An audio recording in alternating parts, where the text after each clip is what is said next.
Bruce, thanks so much for coming on the show. Before we jump into your why, I'd like to ask you a few questions so our audience can learn a little bit about you. Yeah, of course. Thanks for having me. Sure. So, can you tell us a little bit about your professional and personal background, like what you did before starting your podcast? Well, that's a good question because my business is called Now Hear This, or sometimes I'll use the legal name and say Now Hear This Incorporated. And so for years, and when I say for years, it's going back, I think it became incorporated in the state of Florida in 2004, maybe. That company was set up to manage, promote, and book musicians. So singer songwriters, people like that. Eventually, over time, I developed it further because my whole professional career had always been in communications, which is media relations, public relations, marketing, the web, social media.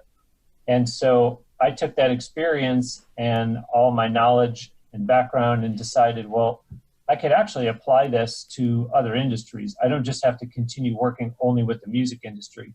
So I have been able to get other clients outside that, such as authors, small businesses. I even had an Olympic athlete as a client. And so that's really what I was doing and for all intents and purposes still am. It's just that, as we'll talk about, podcasting obviously became a big part of it. All right. So, before starting your podcast, did you share online? Did you have a social presence, or how did that look for you? Before starting the podcast, it would be things that businesses would typically do to show people what they are doing as a company. So in other words, a company Facebook page, a company Twitter page, a company LinkedIn page. But I think what you're doing when you do it that way, as opposed to what you're doing when you're doing it the way that you and I are going to talk about, are two totally different approaches. Okay. So, what prompted you to start the podcast? Well, that's always fun to talk about. And I think it's something that is a good lesson for people because I knew about podcasting. In fact, I had just gone to a great e-marketing group presentation about podcasting that I think kind of nudged me and pushed me over the line to say, okay, I'm going to start. I wanted to reach more people for my business. And what was a benefit to me was I had access to a recording studio. So it became real easy for me to start because, like I said, I had sort of been bitten by the podcasting bug. And right away, you just want to start. And so a lot of the things that a potential new podcaster is going to ask themselves will include, well, wait a minute, how do I actually record this thing? So when you have access to a recording studio, you say, okay, well, now I know how I can do it. And the reason I started it is, like I said, I just wanted to a more broad reach for my company. And my vision at the time was maybe there will be some guy who's listening in, St. Louis that hears my podcast and says, "Oh, this Bruce guy seems to know his stuff. I wonder if he can manage and promote me from across the miles." I'm a singer-songwriter. I've released X amount of albums and I play live shows, etc. So that was really kind of what kickstarted me to say, okay, I'm going to do this. I'm going to start recording a weekly podcast. Okay. So, the reason that you started was to create sort of like a sales funnel, like a lead generation for your business. Was it a conscious choice for you to start having influence through the podcast from the beginning, or is that something that just happened over time? Not necessarily. I think I wanted to be looked upon as an expert, so to speak, but it was more about wanting the listeners to conclude that I obviously was well qualified in the entertainment industry, that they should contact me to see about working for them regardless of our geographic locations. And this was started, so the podcast, by the way, is called Now Hear This Entertainment.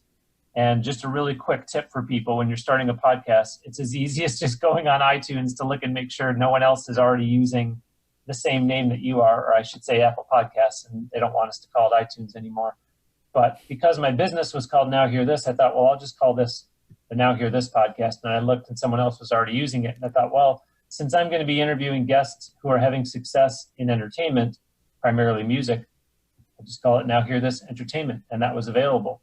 And so I got it started up. But yeah, it was really just a case of I'm going to do this and hopefully people will see me as an expert. That was in February of 2014 that my first episodes were launched. And I almost feel like the word influencer, I mean, obviously the word existed, but the way that it's used today, I don't really think in February 2014, there was as much of an emphasis on being an influencer as there is now, as there's been over the last couple of years. So I don't think I was looking at it as, hey, I can become an influencer. I think it was, people will see me as an expert. And like you said, it'll get them into my funnel and hopefully I can take them on as a client. Okay. So what are your reasons today to continue your podcast? Like, how has your reason changed? I mean, when you first started the podcast, it was to create a sales funnel, but is that still the purpose of your podcast today, or has that changed for you? Oh gosh, it has changed so much. It's one of those, if I knew more than 5 years ago what I knew now about what podcasting truly is, I probably would have gone in with an entirely different approach. And so now, do I do it so that someone will hopefully hear me and say, I'd like this guy to work for me, I'd like to hire him? Sure, that's still an option, but that's not the only reason that I do it.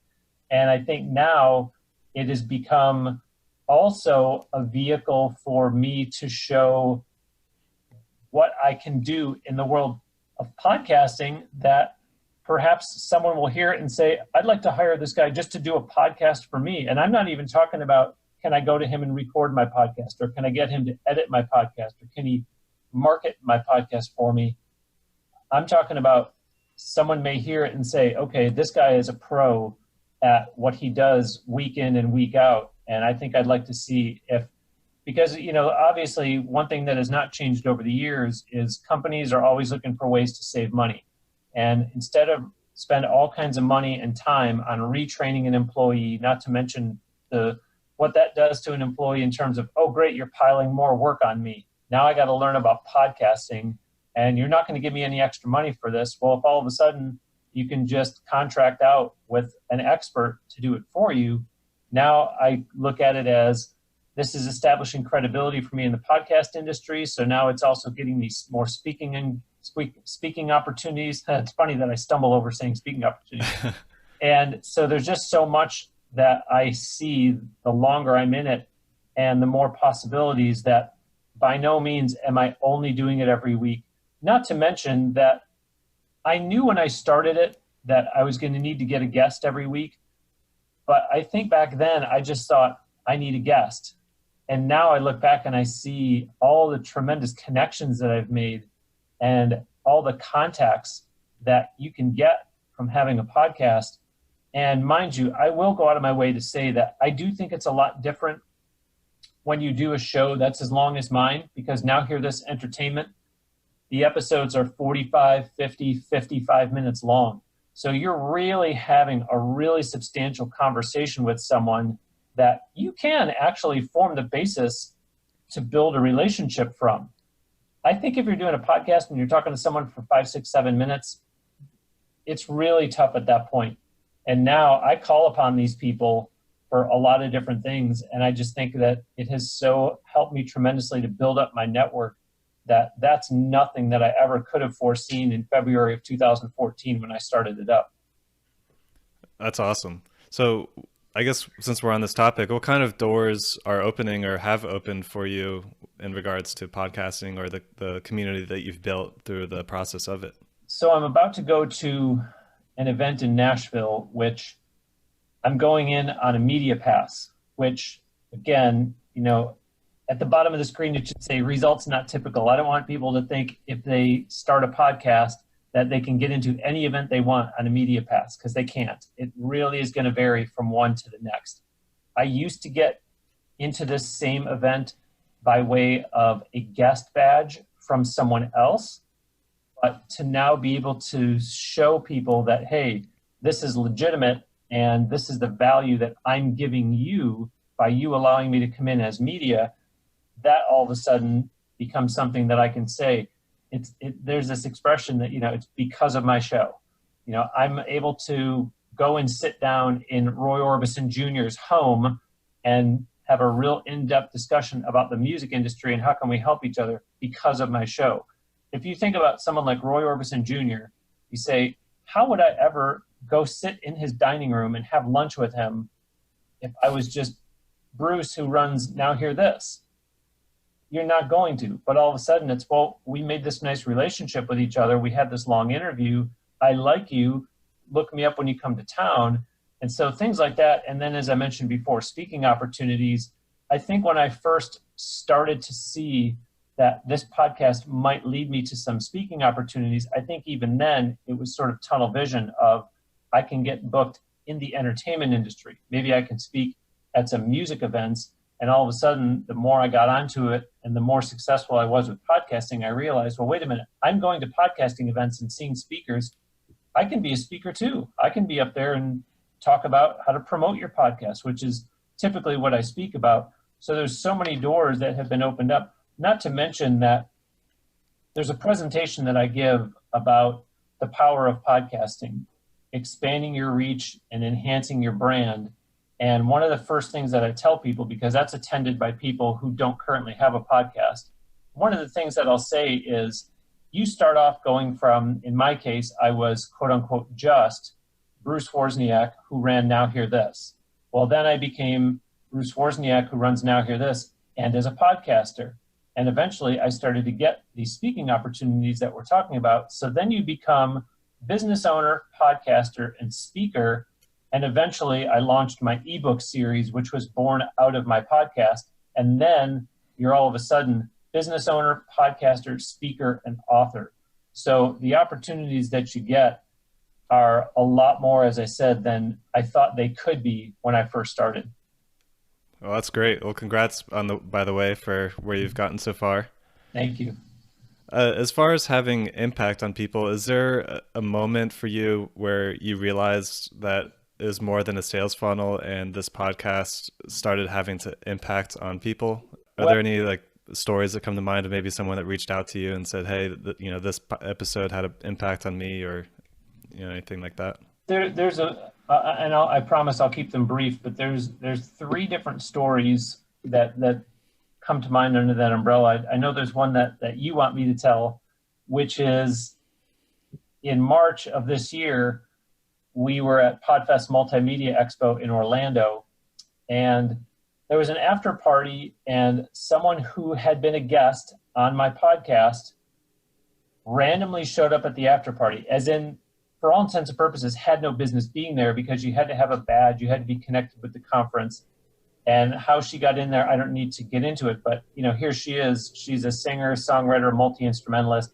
She shows up and I'm, wow, okay, this is a nice surprise. Good to see you. What's happening? And so as I'm talking to her, the organizer of the event walks by, stops, taps me on the shoulder. Bruce, everything going good? You enjoying yourself? Yeah. Oh, by the way, I make the introduction. As soon as I tell them who each other is, the next thing you know, he says, you sing? Come on, let's get you up on stage. And so here she ends up getting this opportunity just because she knew me and I knew the organizer. The second, and this is a very, very recent example, is and we can talk about this, we haven't gotten into it yet, but I have started a second podcast as of February called Catholic Sports Radio. And I convinced the organizers of what is called the Second Global Congress on Sport and Christianity to book me to speak at that event, even after the speaker submission deadline had passed. So that started to show me that, okay, I'm on the right track in influencing decision makers, that I can be an asset to their event, or if I'm trying to convince a TV show or a radio show or a podcast, that I can be valuable to them. If I can be an asset as a publicist, a consultant, a manager, like we were talking about earlier. But I think the best example was getting invited by Tascam, who hopefully a lot of people that are hearing me right now know. Tascam has been in business for more than 40 years in the recording industry. They invited me to come to the 2017 Winter NAMM show in Anaheim, California, which is the National Association of Music Merchants. It's the biggest trade show in that industry. It's held over 4 days at the Anaheim Convention Center, and they get over 100,000 people that come, and it's not even open to the public, by the way. So they had me do my Now Hear This Entertainment podcast on site from their booth, what turned out to be 23 interviews in 4 days. Wow. And I ended up getting a deal out of that whereby they hired me to do a podcast for them because they saw that, okay, this guy is obviously a pro when it comes to podcasting. So why should we try to get up to speed on all this stuff ourselves when we can just contract it out and let him take care of it all for us the way that it needs to be done? So that was something where I saw that, okay, I'm starting to be looked at as this is a mover and shaker in the podcasting industry. Look at the way he just came in here and filled up our booth, our stage for 4 days for us, and the way he was able to attract talent, meaning performers. And so that's kind of when the light bulb went on that said, okay, I think I've arrived. That's pretty amazing. So when you recorded those 23 episodes, you scheduled them once a week for roughly 6 months. Is that how you use those? Well, what happened there was because of the time constraints that Tascam had, they were having me do interviews shorter than I typically do. So what I ended up doing was I was putting, and this is the only time that it's ever been done in the 5+ years of my podcast, but I was putting 2 interviews into one episode. So instead of every episode just having one guest, it was the first half is so-and-so, then there's a little break in between where I was doing housekeeping stuff, promoting my ebooks, things like that. And then we would bring in the second guest on the second half of the show. So it was enough content, yeah, to get me through quite a bit, but it didn't last as long as it sounds like it should have. Yeah. Because of the way I had to structure them, which, like I said, was just basically reacting to this is the window of time we're giving you to do these. Okay. So going back to when you first started your podcast, did you have any barriers you had to overcome to getting it started? Like maybe personal or professional barriers that made you start later than you wanted to, or that you struggled to overcome in the early days? I think I probably started it quote unquote on time, meaning, as I said earlier, that I had just gotten bit by the podcast bug fully by going to that e-marketing group where I saw the presentation about it. And I knew about podcasting.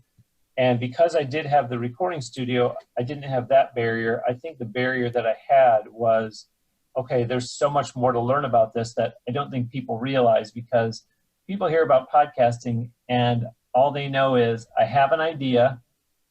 I know that I need equipment of some kind, or basically just tell me how I record it. And then they know it should end up on Apple Podcasts and Spotify and all these other platforms.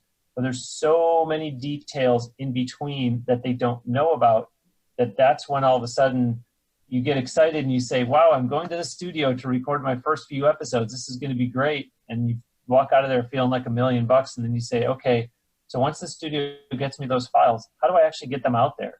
And so all of a sudden you start to realize there's all these other things. And I know there's things I would have done differently. For instance, I jumped on Fiverr right away to have somebody design podcast artwork for me.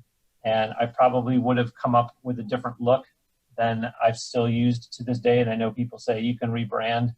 I'm a little stubborn in that regard, that I just choose to stick with it and go.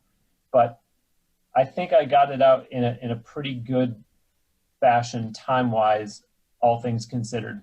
So it sounds like the main barrier for you was, after getting the audio file, is just figuring out the branding, the getting it pushed out to all the different podcast locations, and just like all the technical aspects. Facing up to the fact that you don't know what you don't know. Right. Yeah, you figure it out as you go. Yeah. Yeah, I went through that myself getting started here. How would you say that, starting this podcast has changed for you? Like if you think back to who you were before you started the podcast to who you are today after you've done hundreds of episodes, like how have you changed as just a person, or, the skills that you have, or just how are you different from before you started? On the one hand, just because of my makeup of who I am as a person, meaning that I really try to stay humble, it's difficult to say that it has changed me. I think the way I view it now is still the same as 5+ years ago, which is being of service to people. I really admire how helpful the podcast community is, and I'm probably drawn to that because that's what I preach so often on Now Hear This Entertainment. Is I'm always telling listeners and guests that we need to focus on the CO word, which is collaboration, and not the CO word, which is competition. I would say that It has probably given me more confidence, though, as far as feeling that I'm just as qualified to be on stage speaking somewhere as the next person is, since I know that I do have a lot to contribute from all my years in podcasting and or in communications. Like I said before, media relations, public relations, marketing, the web, social media. So that's probably been a nice change that, again, getting back to what we talked about earlier, I didn't really, in February of 2014, launch the first episode of Now Hear This Entertainment and say, gee, I hope this gives me more confidence when it comes to pitching myself for XYZ. Mm-hmm. Organically, it has. Yeah, I could see that. I mean, even for me, I've done, I think this is episode 12 now, and I feel like my confidence level for just being an interviewer and speaker has gone up dramatically just from doing a handful of episodes. Yeah, and I think the difference for me is I've been in broadcasting for many years, on the radio, on television, and it's not so much that I needed more confidence in my speaking so much as you attend conference after conference after conference, workshop after workshop, and you see all these other people up there. And it does take something like putting out lots and lots and lots of podcast episodes to say, hey, you know what? I have content to contribute to a group like this, to an event like this, just as much as that person does. And I have just as much right to be up there as they do. And I know I can get up there and talk. It's just a matter of convincing the organizer of whatever event you want to speak at that, yeah, I do deserve to be looked at as a qualified speaker. I like that. So moving on a little bit, have you ever struggled with motivation? Posting a episode every week since 2014 is pretty impressive. So I just wondered if you ever struggled with motivation, and if so, if you could share any stories and how you overcame it. This is going to sound funny, but I'm honestly not a morning person at all, and that can definitely work against you. So an example, though, that has a nice bow on it is that recently, very recently, I got the opportunity to interview the bass player for Pink for my Now Hear This Entertainment podcast. And that's great news, except that she was on tour and they were over in Europe. So the discussion about when are you going to be available to do this, she was proposing what would be 2:00 p.m. Germany time, which meant that it was 7:00 in the morning for me. And by the way, this was going to be on the 4th of July. So I'm thinking, okay, so the 4th of July is 7:00 in the morning, and I'm not a morning person, but wow, this is cool. I get the opportunity to interview the bass player for Pink. So the way I got through it was waking up early enough to warm up my voice and to, again, get in that headspace where I told myself, you need to think about the listeners who are going to be clamoring for this episode because of who the guest is, and who just hopefully always clamor for my episodes. And I told myself, you need to be as enthusiastic and into this as though it was 2:00 my time. Yeah, I could see that. I mean, even in just the first handful of episodes I've done, to get a hold of some of these people, I've either done one really early like that or even really late. I did one at 10 p.m. because the guy was in Australia. So I could see how that could be a struggle.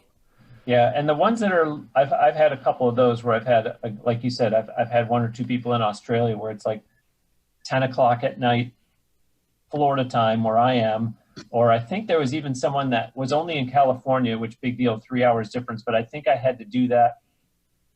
It was either at 10 p.m. or 11 p.m. I don't mind those.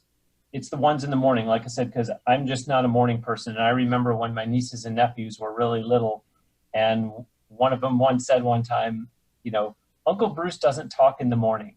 And it was like, give him an hour from when he wakes up before he'll even open his mouth to say a word. So it's still a thing for me where I'm just not a morning person, but it's really a case of the show must go on. And I think that's kind of what will separate you and what will help you have success is you say, look, I got an opportunity here and this could be a good contact for me. You never know where it might go. It might not go anywhere, but it's showing your dedication to what you're going to do where you don't make excuses and just staying committed and saying, I'm in this for the long haul. I'm not just going to start a podcast to see how it goes and I'm going to reevaluate after 8 weeks or after 6 months or whatever, because you're already setting yourself up for failure. You're going into it with a negative attitude. You're saying there's a potential this thing could fail. You got to go into it and say, this is going to be great. It's going to be fun. I'm going to have a lot of success. I'm in this for the long haul. There is no expiration date on it. Yeah, you got to do what you got to do to get those episodes out there and those interviews done. Yeah, because the expression that I like to use is you have a verbal contract with your listeners. So in the case of Now Hear This Entertainment, they know that every Wednesday morning there's going to be a new episode waiting for them. And honestly, Jeremy, when I talk about that podcast, one of the things I brag about the most is the fact that a new episode has been delivered on time every week for almost 5.5 years now. And yes, I do follow it up and tell people about a lot of the really cool guests that have been on there. But I think it's all of that put together that they hear, wow, this show has hit the iTunes top 10 in the music category on a handful of occasions. And a new episode, you can count on it. So it's that if somebody wakes up at whatever time on a Wednesday morning and they're looking for my podcast as they go on their way out the door to work and it's not there, they're going to go, Bruce, you screwed up my routine. What the heck? What am I supposed to do now? So you've got to verbally them that it'll be there. That's really impressive. Yeah, that's one of the first things that you told me when we first met. Yeah, for sure. Yeah. And it's crucial. It's crucial. Yeah, it's worth talking about. I'd like to speak a little bit more on motivation. Before we started the interview, you talked about how you recently launched a second podcast. Do you mind talking about some of the struggles that you've been encountering starting like a second podcast on top of the existing one you had for over 5 years? Yeah, I think the struggle with the second one has been that it sounds logical, but if you start a second podcast, you're going to have twice as much work. And that may sound like common sense, but it's until you actually get into it and you say, whoa, this is twice as much work, meaning it's now taking time away from other things I would normally be doing. And I'm talking about business related. And so all of a sudden, and mind you, this is a weekly podcast too. So you're doing everything that you've been doing for 5+ years, but now you're doing it ×2, and you're saying, well, where do I have room in my schedule to do all this? And so again, it gets back to what we just finished talking about, which is, well, what's your commitment level going to be? And the fact that this one is brand new, you do have to really work even harder at it, because now here's a completely unknown commodity that's not been out there before that you suddenly have to inform as many people as you can about, so that right out of the gate, you build up a good following and you say, okay, this one looks like it's got the potential for what I thought was going to be the case. So it's been a lot of work. At the same time, I enjoy it, and I'm already seeing some good things happening from it. So I get excited when, I don't want to say when a new episode of Catholic Sports Radio comes out, because, you know, it's like I talk about on Now Hear This Entertainment. When a performer finally gets on stage, that 90 minutes that they're on stage, those 2 hours that they're on stage, that's the easy part for them, because it's muscle memory. It's kind of the finished product. It's all the work that they do during the day off stage that the people don't see. That's the real grind. And so when a new episode launches for Catholic Sports Radio, yeah, I have to do the promotion for it and let people know a new episode is out. But it's finding those guests. It's looking for an angle for what can I talk about this time that doesn't sound repetitive already, even though I've only got 24 episodes out so far. So, you know, finding new places to promote this podcast that would have no relevance to Now Hear This Entertainment. So it's really taking on quite a full plate, but at the same time, I knew sort of what I was getting into, that I wouldn't have started it if I didn't feel that I was going to be able to give it my all, and if I didn't feel that it was going to be successful. And I do have the benefit of, hey, here's what I did learn in 5+ years with Now Hear This Entertainment that I can do a little bit differently, or here's how this one can benefit from what I have learned. So I guess since we're talking about this, do you mind, as long as you're comfortable with it, sharing maybe your top 1, 2, or 3 things that you've done for your new podcast and launching it that has really helped it get established pretty quickly? Well, I will say for people who are interested in getting into podcasting that one mistake that I made with Now Hear This Entertainment was way back then, I had told my web guy, I'm starting a podcast. I said, apparently we need to host these files somewhere. I don't know. I'm just regurgitating to you something that I've heard. And he said, we can just build it into your website. Yeah, I know what they're talking about. I know kind of, you know, what's supposed to happen with podcasts. And he was teaching me about what an RSS feed is and all that. So he said, I'll just build that into the website for you. Well, then over the years, I started to learn more and more about podcast hosting companies. And so with Catholic Sports Radio, I told myself, I'm putting it on a podcast hosting service because that's going to make it a lot easier for me to get it out to all the different podcast platforms faster and easier, which means quicker. So the fact that Catholic Sports Radio is on iHeartRadio app after only 24 episodes, and yet more than 5 years in, Now Hear This Entertainment is still not on the iHeartRadio app. It shows you one of the benefits of going with a podcast hosting service. Another thing that I've done is honestly just really been more vocal with my guests about saying, look, I'm really going to be looking for recommendations here with other guests that I can get, because on that show I interview, and this is the biggest challenge, you have to be Catholic to be on that show. So right off the bat, that eliminates a whole section of the population. When I then go on to say some connection to sports, so you're a current or a former athlete, coach, official, which means a referee or an umpire, clergy, administrator. And so it's that first part when I say you have to be Catholic, though, that all of a sudden, well, I guess I can't tell you need to get Tim Tebow, because as well known as he is out there as being really into his faith, he's not Catholic. So I had to really rely on asking guests, and it's been wonderful. It's something that I would only do occasionally with Now Hear This Entertainment, and I do it all the time now with Catholic Sports Radio, and it's really been beneficial because a lot of guests have been able to refer me to other people that I've never heard of, or I might have heard of them, but I'd say, oh, he's Catholic? Or they would tell me and I'd say, oh, I guess I didn't know that she was Catholic. And so that's been a real success for me.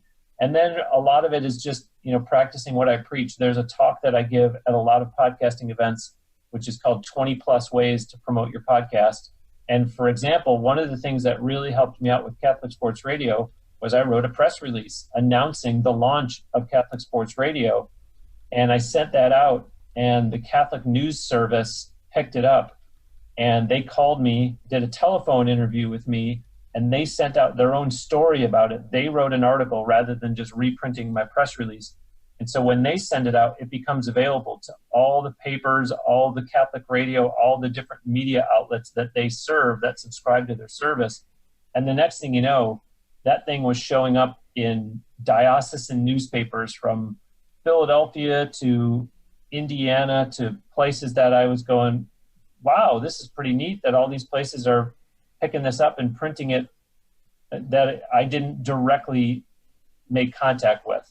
Wow. Yeah, those are all awesome pieces of advice.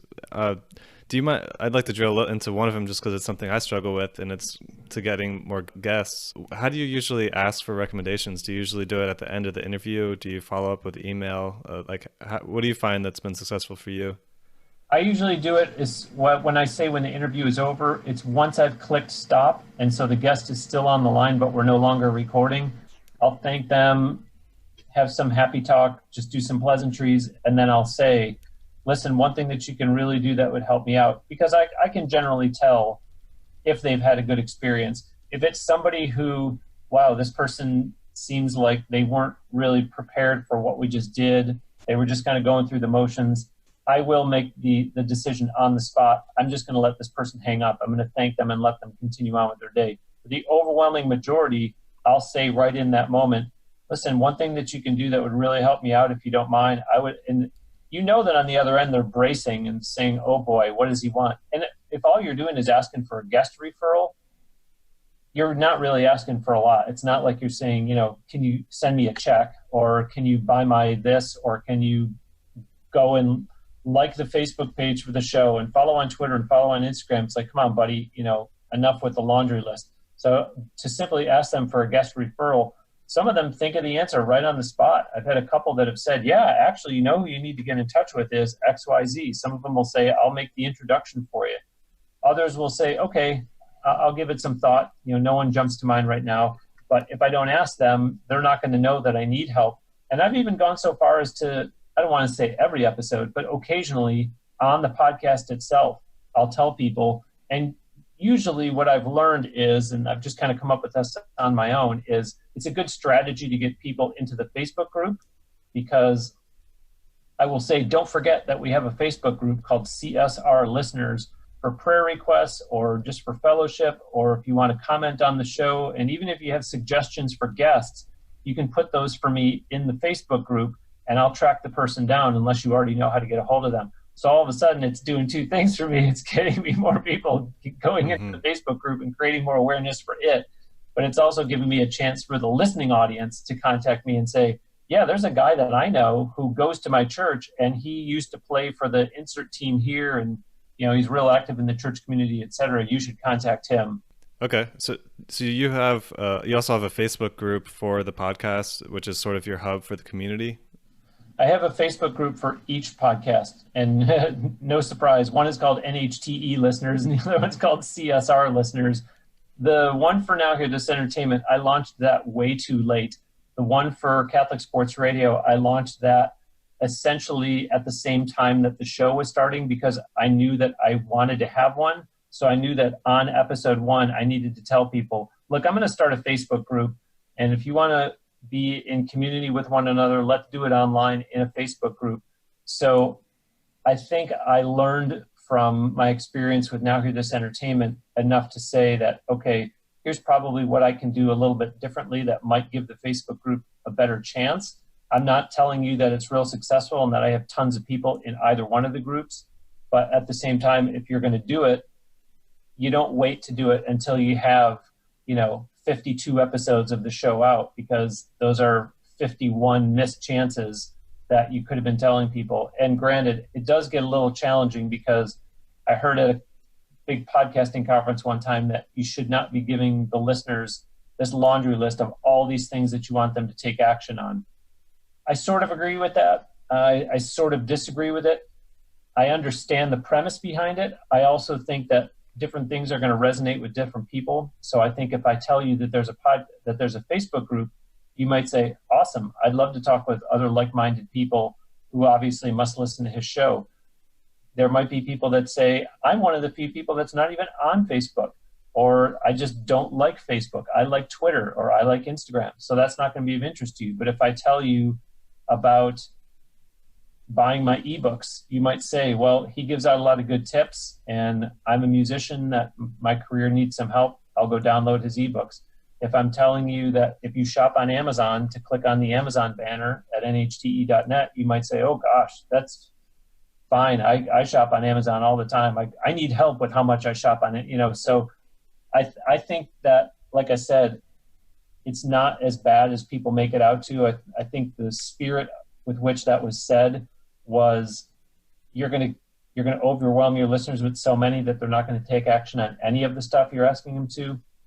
I don't know. I think that's different for everyone. Another piece of advice I'd like to give, if you don't mind, is I had somebody say to me, I don't think anybody's listening to the podcast. And I said, why is that? And the answer was, well, because I never get any emails from any listeners. And I thought, well, okay, I know that I personally, Bruce, I do most of my podcast listening when I'm driving. So if I'm driving and I'm listening to a podcast and someone's giving out an email address, what do I need that for? I don't really have, I'm enjoying the show. I like it. Just keep doing what you're doing.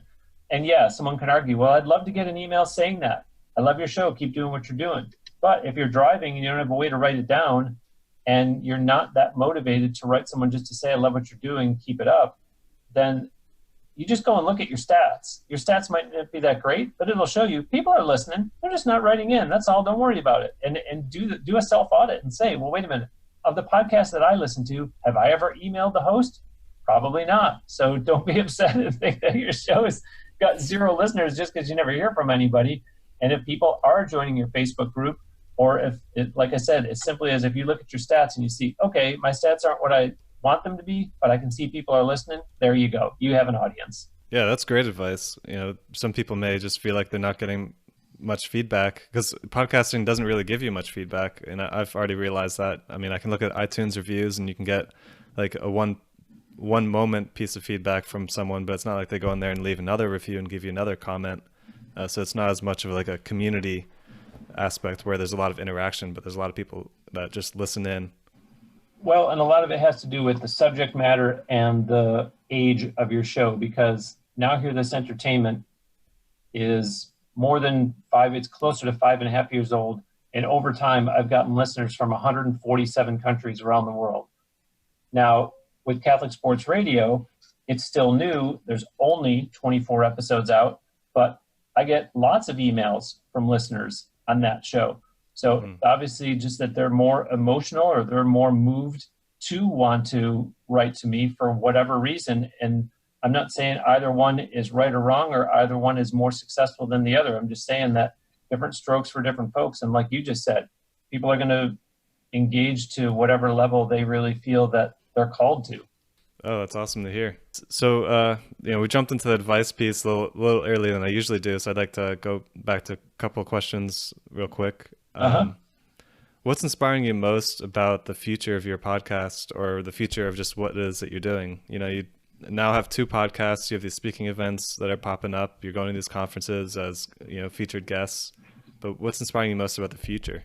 There's a couple opportunities that I'm in discussions about right now that I can't talk about at this time that do excite me, but also seeing those speaking engagements getting booked excites me. I really put the pressure on myself to try to get more of those.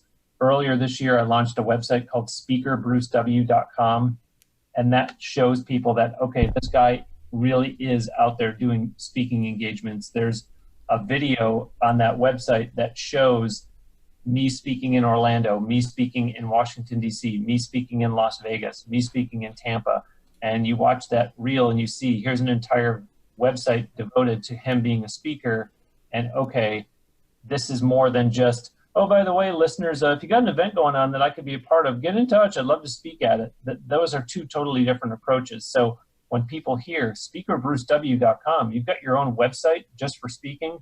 They say, okay, obviously this is something that is a regular part of what he does. And I've also learned something from the ebook series that I did for Now Hear This Entertainment that is now inspiring me to start at least laying down the foundation on paper in terms of formulating a strategy towards, and it's completely unrelated, but a book that I'm going to want to put out in hard copy form. So that's something that really has me excited. Oh, that's awesome. More speaking events. You got an official website up. I just pulled it up. It looks great. And then another book in the pipeline and some other stuff we're not allowed to hear about yet. Yeah, for sure. It is exciting. Well, what's your favorite part about being a content creator? This is going to sound biased because it is the firstborn child, but the contacts that I make through Now Hear This Entertainment, these new relationships, it really is exciting because you never know where it's going to go. And granted, I've done 284 episodes as you and I talk today. So I'm not here to tell you that everyone has been a home run. And there's certain ones that you go, well, I delivered another episode this week and that's it. And nothing ever comes from that. But it is really exciting meeting so many people that there's no way that I could have gotten near a lot of these people if I was just Bruce with Now Hear This Incorporated. And so to be able to not only quote unquote get an audience with them, but have a hearty conversation for more than 45 minutes, it really excites me because then it also tells me I'm going to continue to get better guests like this. And I know that opportunities are going to come from them. And you don't necessarily start thinking of, ooh, maybe someday I can get John Bon Jovi, or ooh, maybe someday I can get Bruce Springsteen. And in fact, I have kind of I don't want to say a strategy, but an attitude towards why I don't necessarily look to get Bruce Springsteen someday, because he's going to talk at a level that, or I'm going to talk at a level that he's not going to be able to relate to. So I'm going to say, I like to ask a lot of how-to type questions to my guests because I know there are listeners who themselves are up-and-coming performers. And so when they hear that someone just got their latest recording project entirely funded through a crowdfunding campaign, they want to know, well, how did they do that? Or they got their music placed in film and television. And so I'll ask that to a guest. How did you get your music placed on such and such a show on ABC, and they'll say, yeah, that was really great. A lot of good things came from that. I was really happy. And I'll say, no, how did you do it? There are listeners who want to know. Did you know somebody that works for the show? Did you use an agency? Did you do it on your own? And then the light bulb goes on. So I get excited that, okay, I'm helping these listeners out. Whereas if I asked that question to Bruce Springsteen, how did you get your music placed on that show? He'd say, what are you talking about? I'm Bruce Springsteen. I can get my music placed anywhere I want, pretty much. And so to be able to get the kind of guests I have and get excited that I can continue to get more like this without having to have this weird pie in the sky vision that wouldn't necessarily fit the show, that's what keeps me going, and just continue to make those connections. And when I do travel and I get to meet some of the people in person, and I'll tell you what, as crazy as it sounds, what I really love, I almost feel like a proud dad when I actually get to see them perform. Because when all you do is talk to the person and you don't actually get to experience them in person doing what it is that they do, which is performing, you all of a sudden go, look at this, this is awesome. You know, there's a guest that I've had on the show twice, they're sisters, and I just went to see them perform at the House of Blues in Orlando in the Disney area. And the place was packed, and to see them on this stage in this packed house, and that's exactly what this podcast is. It's people like that are having that kind of success, but you still feel so proud, and you say, this is exciting. This keeps me motivated to keep doing this week after week. That's awesome. That's really awesome. So we talked a lot about advice for newer podcasters and people that are entering the world of influence, but do you have any advice for people that are more established, like people that already have their platform and they already have their message clearly defined? And like, is there anything that you feel like you're doing that's different than other people that you're finding success with that could help level up someone who's already established? Well, there's a lot of different channels out there. So if someone, say, is already podcasting, I would encourage them to also do a blog, or vice versa. For instance, I've been doing both for quite a long time. I started the podcast in February of 2014, and then it was late September of that year that I started up a weekly blog. And I don't mind telling you, sometimes that is a real challenge. I think that's a little bit of a pain point, in that when I'm doing Now Hear This Entertainment, it's just a matter of who's the guest gonna be. But when I'm doing the blog, it's, okay, Bruce, it's all on you. What are you gonna write about? And what are you gonna write about that you haven't already written about? So that becomes challenging. But at the same time, you can use them to cross-promote one another. But at the same time, you can also do different things with both of those. And some people, like I was saying before, some people may respond to the call for the Amazon banner, whereas other people might respond to the call for the Facebook group. Some people might just prefer reading blogs. Other people might say, oh my gosh, I wouldn't even know where to begin. I don't have the time to sit and read this stuff. But if I can listen to a podcast while I'm driving, that speaks to me, or while I'm out for a run, or when I'm working out at the gym. So I would encourage people to explore some of these different channels and really, leverage them to the max, because I have this whole cross-promote and then cross-promote circle that I create, which is, if you buy my ebooks, then there are links within the ebooks to go to the podcast. And so if all of a sudden you're listening to the podcast and you hear me say, oh, by the way, I wrote about this in a recent blog, go to nhte.net and look for the blog entitled, and I'll say what the headline was. Now all of a sudden they went from reading your ebook to listening to your podcast to reading your blog. And I'm old-fashioned. I still believe in driving web traffic and keeping people kind of, within your brand, within your company. So the more that you can do that and leverage some of these different vehicles, I even have an e-newsletter that comes out every Wednesday morning, which basically just promotes that week's episode of the podcast. I mean, I'll talk about other stuff that I'm up to so that people do see that, oh, you can hire him for speaking. I didn't know that. And needless to say, when I launched that speakerbrucew.com, I wrote about that in the newsletter. But these are just all different things that people can use, different channels that they can activate, so that you're going to touch people some way, whether it's they respond to one or the other. If you're getting out in front of people who otherwise hadn't heard of you before, well, now your message is getting wider and wider exposure, and it's only going to benefit you in the long run. That's great advice. Well, I appreciate you coming here and sharing your why. I'd like to end the episode by giving you an opportunity to talk about anything else you would like to talk about, whether it's your website, your speaking website, your podcast, your ebook, anything else you'd like to shout out. Just the fact that one thing that has been an eye-opener for me is when I wrote the ebooks, I thought that I was just writing them for the up-and-coming musicians who wanted the tips that I give out. And that's a strategy that people should learn is you don't have to recreate the wheel. If it's something that you're already doing, you can just repurpose that content. But what I started to realize is as I was getting interviewed on more and more shows that weren't music shows, I would have the host say, please send me 1 or 2 volumes in your ebook series ahead of time so that I can look through them and be familiar with the content. And they would start to say, quote unquote, on the air, you know, Bruce, I looked at your ebooks and the information you're giving out is not just for entertainers. I find a lot of these tips to be useful in business and for small business owners to look at. And so that kind of opened my eyes up, and it made me feel that I guess I have something to offer to a wider audience than I originally intended it to be.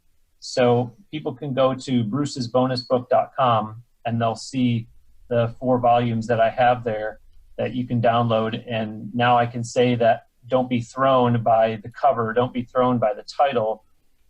Once you start digging into the content, you'll see that, wow, these tips actually do apply to me and I have nothing to do with entertainment or music. Okay, great. And I'll have links to all your stuff on the episode page on our website, and I'll include the brucesbonusbook.com link on there as well. Great, thank you. Well, Bruce, thanks so much for coming on the podcast and sharing your why. I really appreciate you coming on here and being vulnerable with us. Look forward to maybe speaking to you again sometime in the future as you're more established with your new podcast. And I look forward to seeing your influence keep on growing. Yeah, my pleasure. Thank you, Jeremy. And congratulations to you on getting your podcast well out the door. It's good to see you see that this has benefits. And I'm really impressed that you're using what your own story is to show people the old, if I can do it, then anybody can kind of, practice what you preach approach. Awesome. I really appreciate it. Thanks so much. Sure. All the best. Well, that concludes this interview. Thanks so much for listening to the interview in its entirety. Bruce, thanks again for coming on the show and being vulnerable and sharing your why. Bruce shared so much value and so many tips in this interview that there's way too many for me to cover with you guys here during the outro. But I'm going to just recap a few points that I think are important that I picked up, and I hope that's valuable for you. If you're looking to do a podcast, Bruce really emphasized the power of podcast hosting services. Here at Y Influence, we use Libsyn. If you look up some podcast hosting services, then you'll see Libsyn's one of the major ones. Bruce started out with hosting his podcast on WordPress, and that just doesn't work because when you release the podcast episode, you get a bunch of initial traffic going to that audio file, and the servers can't handle it. It's not designed for it. You really need some kind of hosting service to handle that kind of bandwidth that hits the episode, and also for pushing out to other platforms. Even Bruce said to today, his first podcast, which he's had for years, is still not on iHeartRadio, and it's because he doesn't have that integration. As you guys know, I am struggling with getting more guests for the show, and Bruce suggested that you be more vocal with asking for recommendations. Maybe after the interview, you can really emphasize the fact that you're looking for more guests in a certain space and get some referrals, and that works really well. And I haven't really been pushing as hard with that, and maybe that's something that can help me get more guests on here. Bruce really emphasized the fact that you need a Facebook group or some kind of place for a community to sit that you can drive traffic to from the get-go. I don't have one for this podcast, so I will be creating one sometime in the future. I haven't really figured out where I want it to sit. I'm not a huge Facebook user personally, so I don't know if I want it on Facebook. But anyway, you just want somewhere for your community to sit, and you want to drive the traffic to there from the beginning, because if you start that later, you're going to miss out on all the opportunities of getting people through your whole journey to join that group and be part of your community. And it's just better to start that early. When Bruce started his most recent podcast, he did a press release talking about the announcement of it, and it actually caught some traction and drove some traffic his way. So that was a really smart move for him to release a press release when launching his podcast. So that's something to consider when launching your podcast. Bruce talked about how you should look at your stats, and even if you're not getting feedback, just know that if the stats show that you're getting downloads and getting listens, then people are listening. Don't get upset because you're not hearing from those people, because the way podcasting works is you put the content out there, people consume it.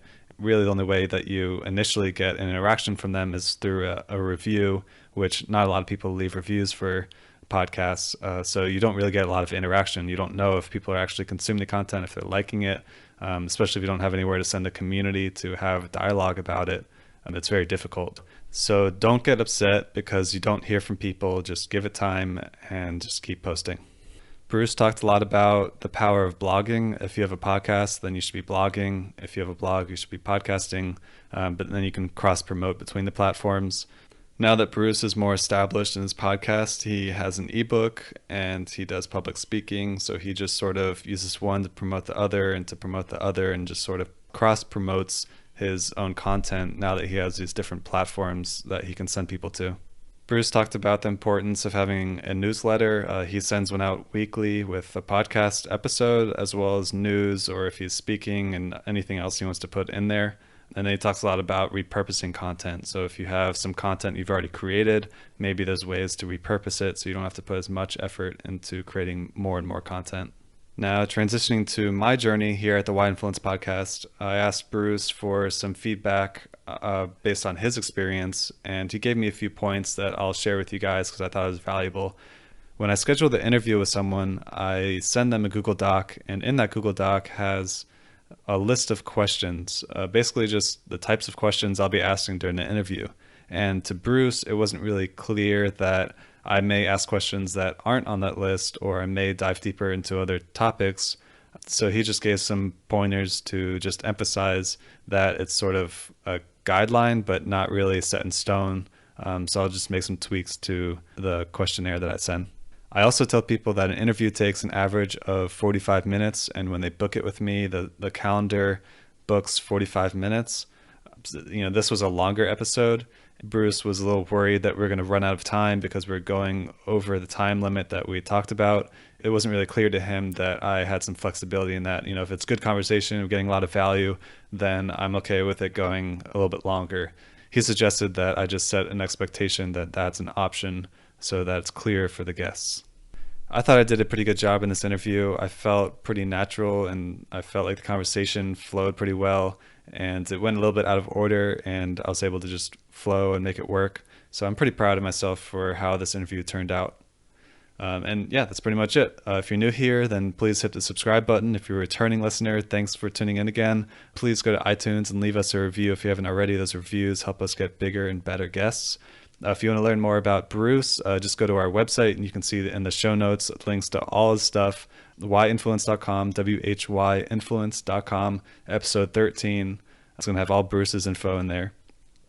I'd also like to note that once I hit 30 interviews, then I'm going to schedule a live interview where Nathan interviews me on the podcast, asking me about how things are going, and just doing another catch-up interview after we hit 30. And we're doing that live. So if you want to tune in for that, or be notified when that's going to be so you can see if you want to tune in, then just subscribe to our newsletter. We're going to send out an email blast and let you guys know when that's going to happen. So just on our website, you scroll to the bottom and you can subscribe to our email newsletter, and we'll send an email just saying, hey, the live interview is going to happen at this time and this date. It's not scheduled yet because I don't have 30 interviews done, so I don't know when that's going to be. And that's it. Thanks so much for taking the time to listen to the Why Influence podcast. Bruce, thanks again for coming on the show, and I look forward to seeing you in the next episode.